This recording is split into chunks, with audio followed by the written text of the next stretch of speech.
Un homme de 74 ans se fait dépouiller d'1,4 million de roupies. Sa femme de ménage soupçonnée. Elle aurait subtilisé la carte de retrait et son code d'accès. L'hôtel The Residence sera poursuivi au criminel. La direction de cet établissement hôtelier campe sur sa position. Interdiction de porter le tika au travail.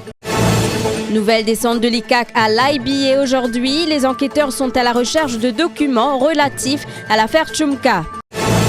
La Cour n'accède pas à la demande de l'avocat Akil Bissessar. Ce dernier contestait les allocations touchées par Sir Anirudh Jugnauth en tant que Premier ministre. Et à Madagascar, 900 kilos d'ossements humains saisis. Le baron du trafic est activement recherché. Bonsoir à tous. Un retraité de 74 ans se fait dépouiller d'1,4 million de roupies. Le vieil homme qui habite Kurpip ne se doutait de rien jusqu'à ce qu'il reçoit un appel de sa banque. La personne au bout du fil lui a annoncé que des retraits très importants avaient été effectués sur sa carte bancaire. La police a tout de suite été alertée. L'enquête a révélé que ce serait la femme de ménage qui avait subtilisé la carte de retrait et son code d'accès. Le récit de Rivesh Derson. Ce retraité est tombé des nues quelques jours de cela quand il a reçu un appel de son banquier qui lui a demandé de se rendre à la banque d'urgence. Il y a un compte que je m'en sers très rarement. Plus ou moins, je verse de l'argent, mais je ne retire pas de l'argent. Un jour, j'ai reçu un call téléphonique de ma banque disant il y a eu de retrait massif sur ce compte. Ben, elle demande parce que je n'ai pas l'habitude. Ils m'ont dit d'aller voir ma banque plus proche de chez moi.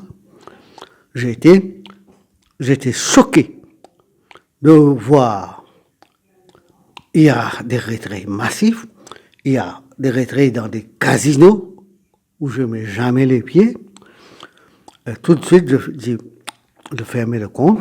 Pourquoi avoir soupçonné la femme de ménage? Notre interlocuteur précise qu'à part elle et les membres de la famille, personne n'a accès à la maison.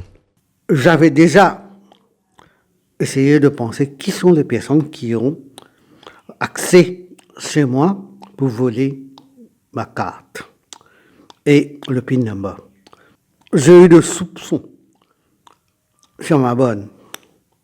Par précaution, j'ai pris une photo d'elle sans qu'elle le sache.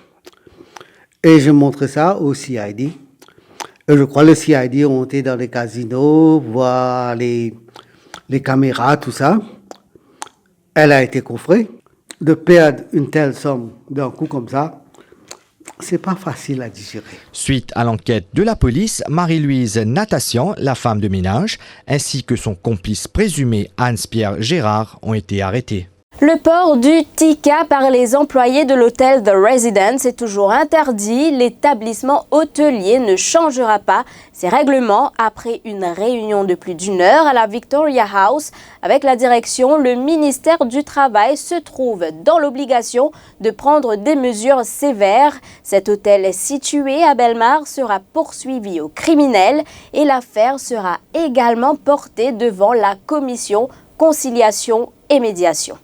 Nouvelle descente des enquêteurs de l'ICAC dans les locaux de l'Independent Broadcasting Authority cet après-midi, cela dans le cadre de l'enquête sur Yushrin Chumka, ancienne directrice de cet organisme. Elle est soupçonnée d'avoir usé de sa position pour agir comme intermédiaire auprès des investisseurs sud-coréens dans un projet éolien. Les enquêteurs sont à la recherche des échanges de mails entre Yushrin Chumka et les Sud-Coréens. Des documents ont été saisis. Par ailleurs, un des témoins de l'affaire, dont l'identité est soigneusement préservée, a participé à un exercice de reconstitution des faits. L'avocat Akil Bissessar essuie un revers en Cour suprême. Il a réclamé le gel des allocations mensuelles perçues par Sir Anirudh Jugnauth en tant que Premier ministre. Des allocations qui s'élèvent à 282 000 roupies chaque mois. Le chef juge Kishore Parsad Matadine et le juge David Chan Chong ont rejeté sa demande ce matin. Selon eux, la plainte de l'avocat a été mal rédigée. L'un des hommes de loi de Sir Anirudh Jugnauth, maître Raouf Gulbul, affirme que les juges ont émis des critiques contre le plaignant. Ce matin, il y a le jugement de la Cour suprême dans l'application que M. Akil Bissessar a fait, que décider, Bizin coupe ça la paye qui Sanuru Jagna peut gagner en tant que Premier ministre. Donc, il y a un jugement. Et mon camarade Diaou, si tu avais moi-même, M. Désiré Basset, et mon camarade Karim Namda qui sont ensemble, nous ne préparons la fête, nous plaider. Et dans le jugement, il y a une critique bien sévère à l'encontre de l'application de M. Bissessar lui-même. D'abord, Banziz fait une remarque qui est une ill-drafted motion, un affidavit in support. Deuxième, il passe même un statement of case. Quand on rentre un case pour judicial review, vous avez un statement of case. C'est quand nous, les avocats de Sanuru Jagna, pour la motion, le point, il amène ce statement of case.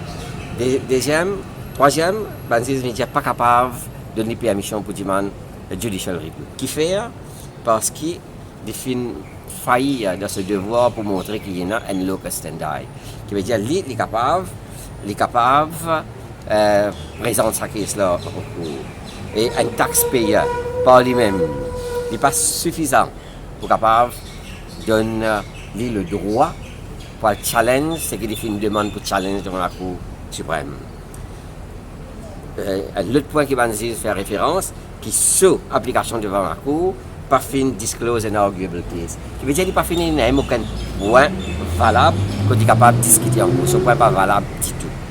Pas de remise en liberté pour Mylène Louis. Cette habitante de Bambou passera sa deuxième nuit en détention policière. La police ayant objecté à sa remise en liberté sous caution ce matin lors de sa comparution devant la cour de Bambou. Soupçonnée d'avoir tenté de brûler vive sa fille de 8 ans après l'avoir aspergée d'alcool lundi soir. Une accusation provisoire de maltraitance a été retenue contre cette prof de Zumba de 52 ans. Elle devra comparaître devant la justice le 24 avril prochain. La quinquagénaire a également participé ce matin à une reconstitution des faits. Quant à la petite Marie, elle est toujours hospitalisée. Réaction de la ministre du Développement de l'Enfant, Rubina Jadou-John Bokes, affirme que l'enfant bénéficiait d'un soutien psychologique depuis 2016 et qu'à aucun moment, elle n'a raconté aux officiers de la CDU qu'elle était victime de maltraitance. Ce qui m'en apprend, c'est qu'il y a un petit peu de misreporting de ce qui a appelé à certaines radios, sans prendre le mot, mais le CDU vient faire tout dans la mesure possible. Et là, l'enfant est hospitalisé. Heureusement que maman n'a pas de jeu ici, il est intervenu et travaille. Ce qui m'en apprend, c'est un dossier qui, effectivement, CDU, c'est une first complaint de child mistreatment. Et là, il examine l'enfant et pas qu'il n'y a aucun. Vous connaissez, nous devons réaliser. Et souvent, des fois, nous avons l'appel qui est anonyme, qui est une fois, n'est pas vrai, qui est une fois l'exagéré. Mais c'est moi, nous ne sommes pas capables de commencer d'un standpoint qui est exagéré, n'est pas vrai. Nous, à la CDU, nous obligés à réagir tout de suite parce que c'est des conseils de sécurité des enfants et la CDU, tu réagis. Finalement, il fait un examen des enfants, il fait tout une examination qui est ça et il donne un suivi par un psychologue. Ça, tu peux suivre depuis 2016, les enfants-là. À aucun moment, pas de venir, pas de me dire qui est dans tel cas, mais la psychologue peut suivre de près, peut encadrer et la maman et l'enfant ensemble. Réunion spéciale du bureau politique du MMM demain après-midi. À l'agenda, l'entretien de Pradip Jia sur Radio Plus. Le leader adjoint des Mauves qui a pris un congé du bureau politique a dans cette interview demandé à Paul Béranger d'arrêter ses caprices de grand-père et de faire une autocritique sans complaisance. L'ex-président du comité régional du numéro 4 du MMM accuse Paul Béranger d'avoir violé la constitution de ce parti et ce suite au renouvellement de l'exécutif de la régionale Mauve du numéro 4. Swadesh Babaji rencontrait la presse cet après-midi. Décision qui est plus grave encore. Le plan présent, ok. MMM et la semaine d'instance suprême. DP, CC. C'est CC qui vous décide plus à faire, comité central. C'est la décision qui peut nous prendre là. Il n'y a pas de droit à faire ça.